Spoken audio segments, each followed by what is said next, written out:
Hi guys, வாங்க முடக்கத்தான் கீரை தோசை எப்படி செய்யுதுன்னு பார்க்கலாம். ஃபஸ்ட்டு கீரை ஃப்ரெஷ்ஷாக வாங்கிக்கோங்க. உங்களுக்கு உங்கள் வீட்டு சைடில் கிடைச்சா கூட நீங்கள் அதையும் யூஸ் பண்ணிக்கலாம்.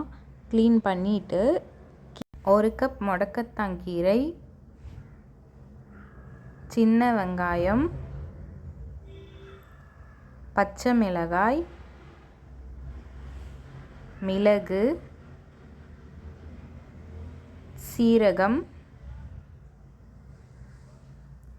உப்பு தேவைக்கேற்ப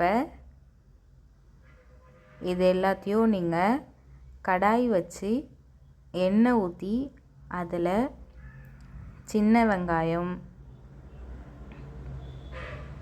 சீரகம், கீரை, மிளகு இது எல்லாத்தையும் நீங்கள் சாட்டே பண்ணி எடுத்துக்கோங்க.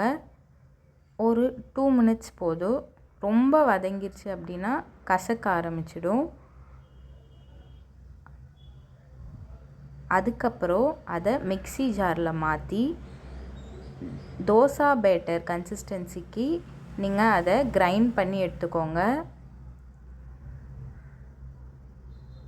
கிரைண்ட் பண்ணிங்கன்னா இந்த மாதிரி பேஸ்ட் கன்சிஸ்டன்சியில் வரும். இப்போது நம்ம நார்மலாக தோசை செய்கிற அரிசி மாவு அரைக்கிற மாதிரி அரிசி தனியாக அரைச்சிக்கோங்க.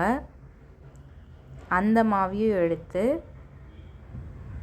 ஒரு கல் சட்டியில் ஊற்றிட்டு அந்த மாவு கூட நீங்கள் அரைச்சி இருக்கிற க்ரீன் சட்னியையும் ஆட் பண்ணிக்கோங்க.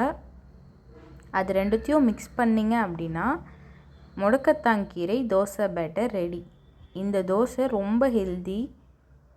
நீங்கள் வீக்லி ஒன்ஸ் கூட ட்ரை பண்ணலாம். ரொம்ப டேஸ்ட்டாக இருக்கும்.